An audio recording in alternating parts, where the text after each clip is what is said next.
Om Swastiastu. Sahabat penyuluh, berjumpa lagi dengan saya Sukma dalam acara Ngorte Pagi, ngobrol ringan tentang agama.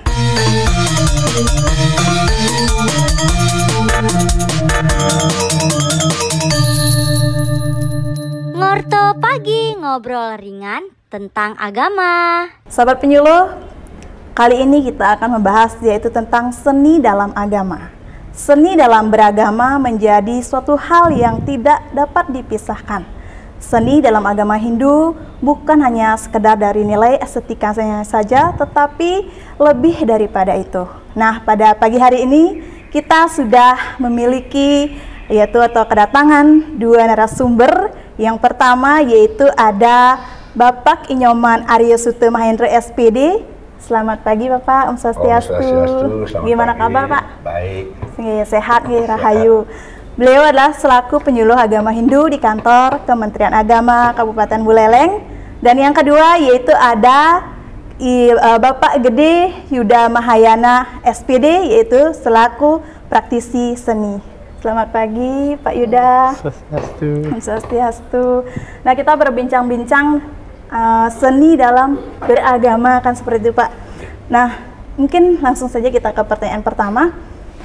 Kenapa agama Hindu itu khususnya di Bali itu tidak bisa dipisahkan antara agama dan seni? Mungkin ada sumber ataupun dasarnya, mungkin seperti itu. Mungkin dari Pak Yuda bisa memberikan pendapat terlebih dahulu tentang hal tersebut. Silakan Pak Yuda. Dari Pak Jero sebagai penyuluh terdahulu, diangkan sebagai pengikut saja, gitu ya. Oh, nggih.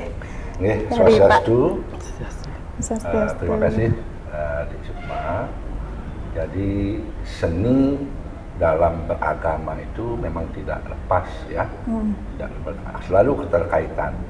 Apa sebabnya? Karena ada hubungannya dengan upacara keagamaan. Jadi seni itu merupakan suatu bahan yang sangat integral sekali dalam upacara agama Hindu.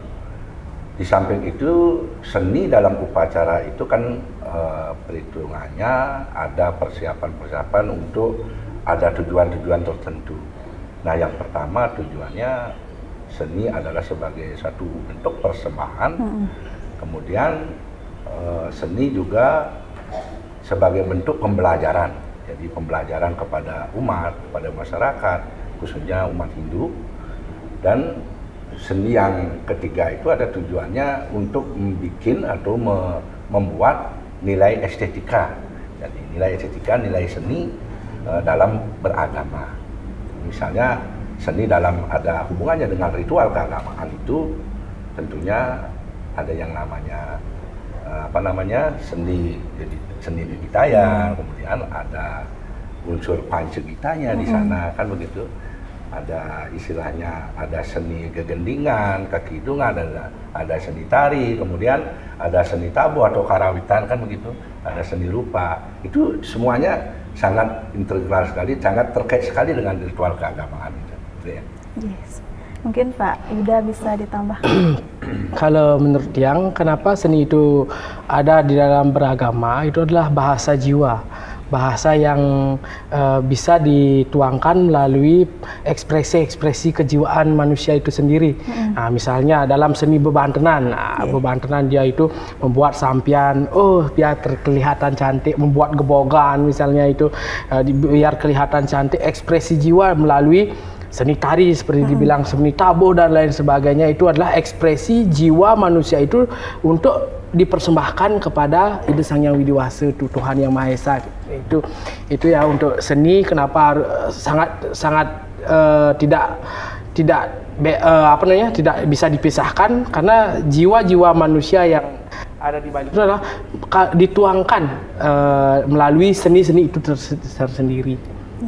Pasti dalam beragama Hindu, seni kan jahitan itu kan seni, seni bahasa jiwa. Bentuk dari jahitan tersebut, seni entah dari kita juga dalam melaksanakan upacara ada yang namanya gigitan, kan seperti yang dijelaskan Bapak tadi. Jadi seperti itulah hubungan agama dalam seni, kan seperti itu.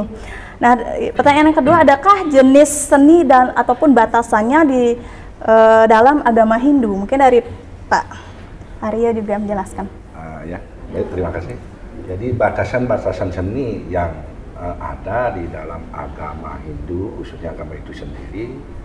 Jadi seni itu kan ada yang namanya seni sakral, kemudian ada seni modern atau seni profan dan seni akulturasi, ya, seni kontemporer.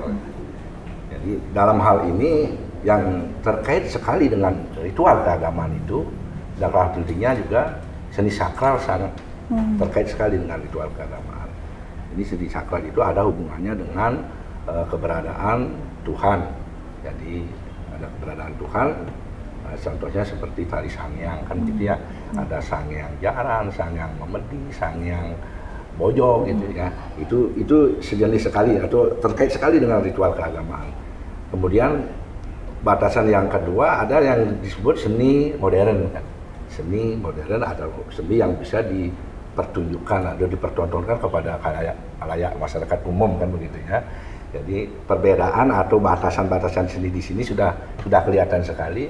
Jadi kalau seni sakral itu bisa dipentaskan di saat ritual keagamaan di pura, di tempat-tempat suci. Kemudian jadi seni profan atau seni modern ini bisa dipertunjukkan kepada umum gitu ya, khalayak umum. Seperti seni kontemporer yang sudah mendapat modifikasi dari pengaruh-pengaruh budaya luar, itu budaya asing mungkin masuk di dalamnya. Nah itu bisa dipertontonkan untuk masyarakat umum. Dari sanalah ya, batasannya kelihatan sekali bahwa seni sakral itu tidak mudah dipertontonkan kepada khalayak ramai atau pada media massa. Nah, sekarang kan banyak seni-seni itu kadang-kadang diduplikatkan ya, kalau istilah secara sakralnya, ritualnya itu banyak seni-seni seperti seni barong, seni pelawatan, Ratu Gede, Ratu Ayu itu kan banyak diduplikatkan sekarang. Sebenarnya itu rasanya kurang bagus ya, kurang bagus kelihatannya. Itu kalau memang seni sakral ya perlukan untuk upacara ritual keagamaan saja. Nah itu deh ya. Iya, terima kasih Pak Jero. Mungkin dari Pak Yuda bisa menambahkan untuk batasan-batasan itu ya seperti katakan tadi Pak Jero itu perbedaan juga melalui perbedaan seni itu misalnya dalam suatu upacara, nah, ini ada batasan-batasannya. Ketika dipentaskan pertunjukan seni, misalnya dalam Siddhakarya, nah, ini sebagai seni pelengkap daripada upacara itu tersendiri. Nah, itu merupakan batasan. Nah, lain lagi kalau adanya pertunjukan topeng untuk hiburan lain. Nah, ini ada topeng Siddhakarya itu adalah wali itu untuk pelengkap daripada upacara itu sendiri. Nah, itu merupakan sudah pasti ada batasannya itu. Ketika ide peranda mepuja atau lain sebagainya, peranda serimpu dan lain sebagainya, topeng ini mulai ngawitin sampai selesai ide peranda mepuja sebelum persembahyangan, ini topeng ini ditutup dengan Siddhakarya. Nah, itu sudah ada patokannya sebenarnya kalau ngewali ya. Lain lagi ditambah dengan karena sekarang itu zamannya modern ya, diperpadukan supaya dapat hiburan, semua kalukan gitu, dipisahlah untuk pementasan topeng Siddhakaryanya ini. Nah, itu sudah ada batasan-batasan tertentu itu. Jadi ada tari mungkin yang meruntut dari upacara tersebut. Seperti itu. Nah, pertanyaan ketiga mungkin adakah metode penyuluhan yang digunakan dalam kesenian tari mungkin ataupun kesenian lainnya seperti itu. Mungkin bagaimana metodenya dari Pak Aryos itu bisa menjelaskan gitu. Jadi metode yang perlu diterapkan dalam penyuluhan itu metode seni, terutama metode seni kan. Nah, metode seni bagaimana kita merancang atau memprogramkan metode-metode yang kita berikan kepada warga, pada masyarakat dikala kita mengadakan satu penyuluhan gitu, metode penyuluhan. Jadi dalam kaitan materi apa yang kita sampaikan nanti kepada warga masyarakat, kepada krama itu istilahnya. Jadi kita harus diberikan satu edukasi atau respon melalui metode seni agar tidak kelihatan kaku dan lain sebagainya, mengarah kepada materi saja.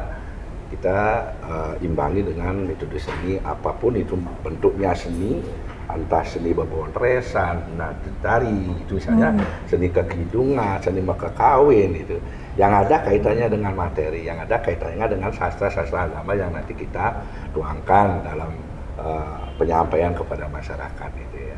Metode banyak ya. Biar tidak jenuh masyarakat, tidak mengacu kepada materi saja, kita ajak beliau atau masyarakat itu sendiri untuk denda surau dengan metode berkesenian kan begitu. Akhirnya tidak jenuh kan, ya, saling kedek dan misalnya bisa nanti penyampaian materi itu bisa ya santai lah, tidak terlalu tegang. Biar gitu tidak bosan kan gitu masyarakat. Penyampaian materinya kan gitu deh. Ya, seni itu bermacam-macam juga kan. Ada seni apa namanya maka kawin, militer, maka kidungan, gitu ya. Itu deh. Mungkin dari Pak Yuda, bagaimana metode seni? Mungkin dari pengalaman Pak Yuda apa yang bisa digunakan dalam metode penyuluhan di seni seperti itu? Yang paling mendekati adalah metode bebonresan sebenarnya ya. Tetapi karena situasi zaman sekarang itu lebih banyak dia minatnya ke hiburan gitu. Kalau dia mendengarkan Dharma Wacana terus Dharma Wacana gini, pasti dia ada nutur bersamping nih gitu. Tapi melalui bebonresan ini, tetapi kadang-kadang kalau memberikan suatu misalnya pelatihan untuk masyarakat, pelatihan Serati Banten itu diselipkan dengan bebonresan atau ini. Pada akhirnya masyarakat itu menerima dengan apa sih joke akan yang diberikan oleh narasumber itu, apa yang diberikan akan lelucon. Pada akhirnya dia akan mendengar apa yang kita bicarakan. Itu metode yang paling signifikan, yang paling efektif untuk diberikan kepada masyarakat zaman sekarang, karena masyarakat zaman sekarang itu butuh hiburan sebenarnya, meskipun sudah banyak gadget dan lain sebagainya. Ini metode-metode yang harus kita lakukan sebenarnya, memberikan Dharma Wacana tetapi dengan diajak ya istilahnya seni berbicara itu dengan lelucon tapi tidak mengarah yang ke negatif. Itu kan banyak sekarang seni bebonresan itu mengarahnya ke negatif, dan ini harus diulas lagi oleh teman yang diajak main seperti itu. Jadi dari metode penyuluhan itu yang paling efektif bondres kan, karena banyak mungkin di sana ada guyonan, lelucon kan seperti itu. Nanti diselipkan apa materinya, disambungkan dengan bondres tersebut kan, seperti itu. Jadi masyarakat itu semakin tertarik untuk mendengarkan apa yang kita jelaskan, dan materi itu bisa tersampaikan dengan dari segi bondres tersebut kan, seperti itu nggih Pak. Sebenarnya dari dulu itu sudah diajarkan melalui drama tari, dari pengarjan, dari kekawin itu, tetapi masyarakat zaman sekarang itu sudah jenuh dengan itu. Kok itu aja ceritanya, itu aja sih materinya gitu. Sekarang ditambah lagi. Nah, yang pertanyaan terakhir, bagaimana caranya memadupadankan antara agama dan seni? Mungkin bisa dijelaskan. Pertama dari Pak Arya. Jadi cara untuk bagaimana untuk memadukan seni dan agama kan begitu. Karena dari pertama kita sudah jelaskan bahwa seni itu adalah merupakan keterkaitan sekali, tidak dapat dipisahkan dari agama. Dalam hal ini ritual keagamaan kan. Jadi untuk menyeimbangkan hal ini ya, jadi harus keterkaitan adanya seni pada saat satu persembahan dipersembahkan, seni pegelaran dipersembahkan harus sesuai dengan upacara gitu ya. Jadi ada keterkaitan, ada keterpaduan, biar tidak nyaplir nanti kan begitu. Seperti misalnya upacara Pitrianye, jadi kita melakukan atau mengidungkan upacara Dewayanye kan nggak nyambung gitu ya. Dan juga kalau ada upacara Dewayanye kita melakukan upacara Pitrianye gitu misalnya, tentang apa namanya istilahnya tentang perjalanan itu, ya perjalanan atma itu kan tidak sesuai itu. Ya, jadi keterpaduan ini semestinya harus terkait sekali ya, harus dipadukan sekali dengan acara apa yang kita miliki atau acara apa yang kita laksanakan gitu. Nah, itu. Jadi untuk apa namanya biar tetap langgeng gitu, biar tetap dijaga kesenian ini dipertahankanlah itu. Pertahankanlah sesuai dengan acara yang berlangsung. Biar tidak ada apa namanya istilahnya nyaplir atau tidak sesuai dengan acara yang kita laksanakan itu deh semuanya. Dari Pak Yuda? Tadi dikasih tahu sama Pak Jero itu ada batas-batasannya seperti yang dikatakan tadi itu. Seharusnya kita memadukan itu dengan cara bagaimana konsep daripada upacara itu supaya berjalan dengan lancar, kesenian itu berjalan dengan lancar. Ini harus kita bisa memilah waktu yang harus meminit waktunya untuk dalam upacara itu benar-benar fix gitu. Supaya bisa nyambung istilahnya upacara itu dengan kesenian yang ada. Misalnya apa? Misalnya sekarang piodalan, besok pengembang. Di sini lah diatur waktunya untuk bisa ditambahkan dengan suatu misalnya penyalon larangan dan lain sebagainya itu sebenarnya meminit waktunya itu yang diperlukan. Jadi kan seni dengan agama itu harus sejalan bagaimana? Sejalan. Ya, jadi rangkaian upacara misalnya piodalan sesuai dengan ada kidongnya dengan berhubungan dengan Dewa Yadnya seperti itu Pak ya. Mungkin ada acara yang manusia Yadnya, kidongannya juga tentang manusia Yadnya, tidak nyaplir jadinya satu sama lain antara agama dan seni tersebut kan.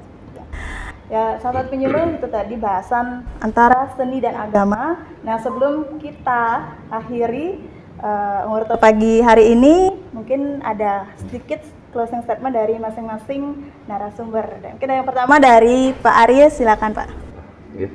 Jadi untuk closing statement pada pertemuan pagi hari ini, bagaimana kita mengajak warga masyarakat agar pandai-pandai untuk memfilter kesenian yang ada. Jadi memfilter itu artinya mengevaluasi atau menyaring daripada kesenian-kesenian yang ada, karena kesenian sakral dengan tradisional, sakral dengan modern itu sangat jauh berbeda ya. Jauh berbeda. Di samping itu juga kesenian yang berkembang di zaman sekarang ini kebanyakan kesenian yang sudah tidak memenuhi syarat, seperti misalnya seni tari, joget, bumbung itu misalnya kan. Zaman sekarang jadi permintaan masyarakat untuk pegelaran joget bumbung itu misalnya seni tari salah satunya, banyak ada seki-seki joget yang agak narinya kurang etis lah gitu. Seperti ngebornya aduhai gitu misalnya kan. Jadi kalau masyarakat muda, di kalangan generasi muda ini yang disenangi sebenarnya itu kurang, nilai estetikanya kurang ya, nilai estetikanya kurang. Nah, dengan demikian kita mengajak semua masyarakat, baik itu kalangan dari tua maupun remaja dan anak-anak juga, mari kita pandai-pandai memfilter kesenian itu, karena itu dapat mempengaruhi moral daripada bisa moral orang tua tidak baik, moral para remaja juga tidak baik gitu kan. Nah, itu masalahnya kita pandai-pandai memfilter sekarang mana kesenian yang perlu kita berikan posisi yang terbaik, karena kesenian yang kita ketahui tidak baik jangan diikuti gitu, ya. Nah, itu dek Sumaya. Mungkin dari Pak Yuda bisa closing statement sedikit. Berkesenian itu jangan terlalu arogan sih ya.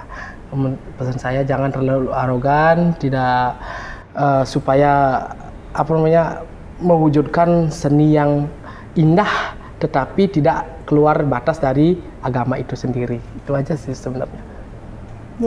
Itu ya closing statement dari kedua narasumber kita. Bagi sahabat penyuluh, dapat disimpulkan bahwa seni dalam agama tidak hanya memiliki nilai estetika, melainkan menjadi yaitu ungkapan atau wujud bakti yang sehingga terwujudnya Satyam, Siwam, dan Sundaram. Baik sahabat penyuluh, demikian yang bisa kami sampaikan dari kedua narasumber di acara Ngurte Pagi hari ini. Dan saya tutup dengan Parame Santi. Om Santi Santi Santi Om.